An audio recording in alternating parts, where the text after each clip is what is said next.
স্বাগত আরেকবার সিলেট স্টুডিও থেকে চ্যানেল এস সিলেট নিউজে। আবারও মানবতার অনন্য দৃষ্টান্ত স্থাপন করেছেন বঙ্গবন্ধুর কনিষ্ঠ কন্যা শেখ রেহানা। সিলেটের প্রত্যন্ত গ্রাম বিশ্বনাথের আমতৈলের অসহায় প্রতিবন্ধী ৬ শতাধিক মানুষের মধ্যে ঈদের উপহার পৌঁছে দেয়া হয় বঙ্গবন্ধু কন্যার পক্ষ থেকে। মেয়র আনোয়ারুজ্জামান চৌধুরীর উপস্থিতিতে ঈদের উপহার হিসেবে খাদ্য সামগ্রী পেয়ে অনেক বেশি আনন্দিত আমতৈলের সুবিধাবঞ্চিত মানুষ। বিশ্বনাথ ঘুরে এসে বিস্তারিত জানাচ্ছেন সহকর্মী সন্দীপন শুভ। ক্যামেরায় ছিলেন শামীম হোসেন।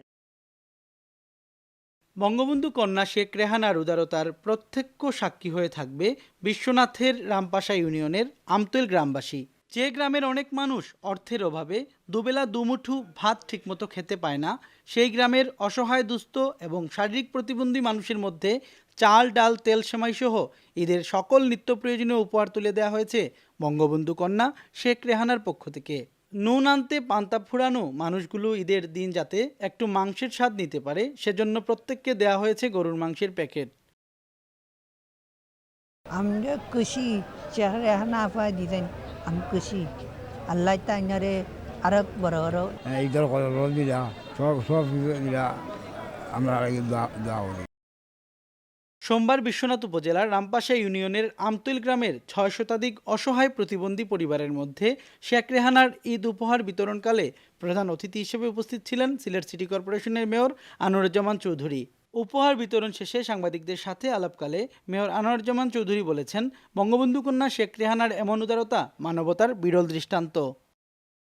রামপাশার আমতৈল গ্রামের খবর নিজের থেকেই বারবার নেন, এটা আমরা এত গর্বিত, এটা আমি এই অঞ্চলের সন্তান হিসাবে, সিলেটের সন্তান হিসাবে আমি গর্বিত। সিলেটের প্রত্যন্ত গ্রামে বঙ্গবন্ধু কন্যার এমন উপহার বিতরণে অভিভূত উপজেলা নির্বাহী কর্মকর্তা সহ এলাকার গণ্যমান্য ব্যক্তিবর্গ। একজন ইউনো হিসেবে আমি মাননীয় প্রধানমন্ত্রী এবং মাননীয় প্রধানমন্ত্রীর ছোট বোন শেখ রেহানা আপনার সঙ্গে যে আমরা যে কাজ করতে পারছি কিংবা তার কাজের অংশ হিসেবে আমরা থাকতে পারছি, এটার জন্য আমি গর্ববোধ করছি এবং নিজেকে ভাগ্যবান মনে করছি। ঈদের আগে এমন ভালো মানের উপহার পেয়ে দরিদ্র মানুষগুলোর মুখে ফুটেছে সুখের হাসি। এ সময় মন প্রাণ ভরে উপকারভোগীরা শেখ রেহানা এবং প্রধানমন্ত্রী শেখ হাসিনার জন্য দোয়া করেন। পাইছি আমরা ঈদল আমি খাওয়ান পাইছি, আর আমরা তানু লাগে দোয়া করমু নমাজ পড়িয়া সাহায্য করছেন। তাইনোর উপরে আমরা অনেক ধন্যবাদ, খুশি। তো আমরা নমাজ পড়িয়া তো আল্লাহর রহমতে তাইনোর লাগে আমরা দোয়া করবো। সমাজের পিছিয়ে পড়া জনগোষ্ঠীর জন্য বঙ্গবন্ধু কন্যার এমন মহৎ উদ্যোগ আগামীতেও চালু থাকবে বলে আশা প্রকাশ করছেন এলাকার সর্বস্তরের মানুষ। Sandipan Shuvo, channel S news, Biswanath, Sylhet. জমকালো আয়োজনের মধ্য দিয়ে বিয়ানীবাজার উপজেলার দীঘলবাগ শাহজালাল বাজার মিনি নাইট ফুটবল টুর্নামেন্টের উদ্বোধন করা হয়েছে। দীঘলবাগ হাজী আকদ্দোস আলী উচ্চ বিদ্যালয় মাঠে উদ্বোধনী এই খেলায় ইউনাইটেড ম্যানচেস্টার গোবিন্দশ্রী মোকাবেলা করে জুলাই স্বাধীন বাংলা কানাইঘাট। তুমুল উত্তেজনাপূর্ণ এই খেলায় ইউনাইটেড ম্যানচেস্টার গোবিন্দশ্রী ২-১ গোলে জুলাই স্বাধীন বাংলা কানাইঘাটকে হারিয়ে পরবর্তী খেলায় অংশগ্রহণের যোগ্যতা অর্জন করে। উদ্বোধনী অনুষ্ঠানে প্রধান অতিথি ছিলেন তরুণ সমাজসেবী ও এনআরবি ব্যাংকের বালিঙ্গা শাখার পরিচালক তুহেল আহমদ চৌধুরী। বিশেষ অতিথির বক্তব্য রাখেন সমাজসেবী খালিদুর রহমান, মুখলিসুর রহমান, কাবুল হোসেন, মুজিবুর রহমান, আতাউর রহমান, জামিল হোসেন বাবু, আকমল হোসেন, ইমরুল রানা সহ আরও অনেকে। অত্র এলাকায় একটি মাঠের প্রয়োজন রয়েছে। আমরা যুব সমাজকে যদি মাদক থেকে দূরে রাখতে হলে একটি মাঠের প্রয়োজন। আমি আমার যুব সমাজের সবার পক্ষ থেকে, বিশেষ করে প্রবাসী যারা রয়েছেন, আমার আকুল আবেদন থাকবে একটি মাঠের ব্যবস্থা করে আপনারা সুন্দর শেওলা ইউনিয়নকে এবং দীঘলবাগকে একটি ডেভেলপমেন্টে নিয়ে আসবেন। পবিত্র ঈদ উল ফিতর ২০২৪ উপলক্ষে বিশ্বনাথের দৌলতপুর খানবাড়ির বাসিন্দা জার্মান প্রবাসী বিশিষ্ট সমাজসেবক ও শিক্ষানুরাগী আলহাজ মোহাম্মদ নূর ইসলাম খান নরুজের পক্ষ থেকে দৌলতপুর ইউনিয়নের ১,৬০০ গরিব ও অসহায় পরিবারের নারী ও পুরুষের মধ্যে ঈদ উপহার হিসেবে শাড়ি ও লুঙ্গি বিতরণ করা হয়েছে। দৌলতপুর উন্নয়ন ফাউন্ডেশনের সহযোগিতায় ঈদ উপহারের বস্ত্র বিতরণী সভায় প্রধান অতিথির বক্তব্য রাখেন জার্মান প্রবাসী বিশিষ্ট সমাজসেবক ও শিক্ষানুরাগী সিলেট আম্বরখানায় অবস্থিত চায়না মার্কেটের স্বত্বাধিকারী আলহাজ মোহাম্মদ নূর ইসলাম খান নরুজ। বক্তব্যে তিনি বলেন, সমাজের সুবিধা বঞ্চিত মানুষের মুখে হাসি ফোটানোর লক্ষ্যে প্রতি বছর এভাবেই তিনি সহযোগিতা করে থাকেন। আগামীতেও এই ধারা অব্যাহত রাখার আশাবাদও ব্যক্ত করেন তিনি। দৌলতপুর ইউনিয়ন পরিষদের চেয়ারম্যান হাফিজ আরব খানের সভাপতিত্বে ও ইউপি সদস্য সদস্য শফিক আহমদ পিয়ারের পরিচালনায় সভায় বিশেষ অতিথির বক্তব্য রাখেন দশঘর ইউনিয়ন পরিষদের চেয়ারম্যান এমাদউদ্দিন খান, দৌলতপুর ইউনিয়নের প্যানেল চেয়ারম্যান গোলাম হোসেন মেম্বার, ইউপি সদস্য নূর উদ্দিন, কামাল উদ্দিন, লুৎফুর রহমান, নজরুল ইসলাম, ইব্রাহিম আহমদ ও সংগঠক আবু তাহের মিসবাহ। আলোচনা সভা শেষে ঈদ উপহার হিসেবে 800 জন নারীকে শাড়ি এবং 800 জন পুরুষকে লুঙ্গি তুলে দেন অতিথিরা। এ সময় ইউপি সদস্য আরশ আলী, সংরক্ষিত নারী সদস্য মিনারা বেগম, শামিমা বেগম, শরুফা বেগম সহ এলাকার আরও গণ্যমান্য ব্যক্তিবর্গ উপস্থিত ছিলেন। পবিত্র মাহে রমজান উপলক্ষে রিয়াসত অ্যান্ড রবিউন্নেসা ফাউন্ডেশনের পক্ষ থেকে ইফতার ও দোয়া মাহফিলের আয়োজন করা হয়েছে। এতে প্রধান অতিথি হিসেবে উপস্থিত ছিলেন স্থানীয় সংসদ সদস্য মোহাম্মদ জিল্লুর রহমান।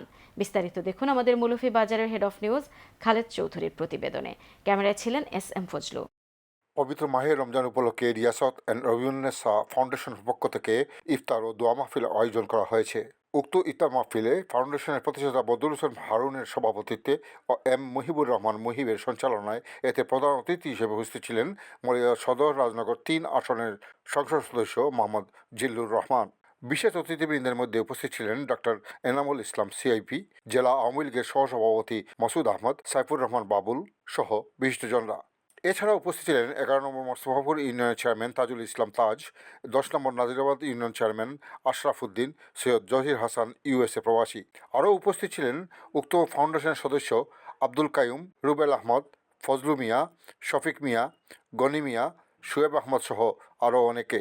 অনুষ্ঠানে উপস্থিত বক্তারা সকলেই উক্ত ফাউন্ডেশনের ধারাবাহিক সামাজিক কার্যক্রমের প্রতি গভীর প্রশংসা করেন।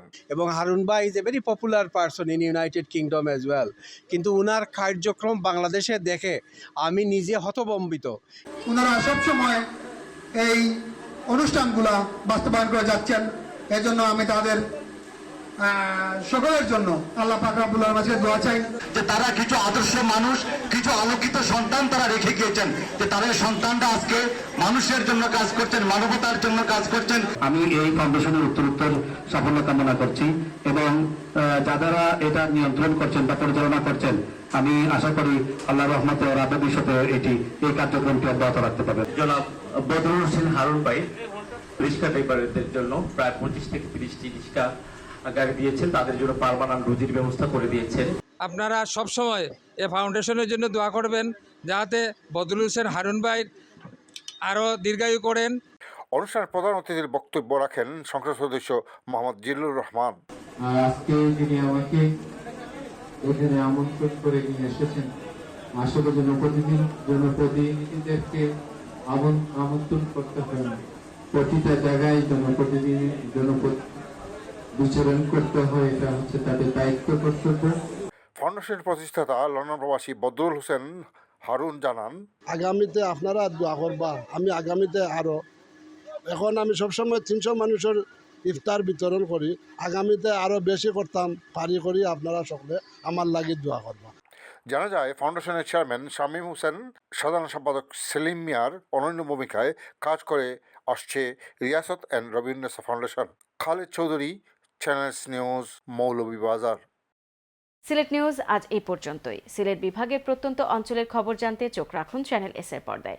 সবাইকে ধন্যবাদ এতক্ষণ সঙ্গে থাকার জন্য। আল্লাহ হাফেজ।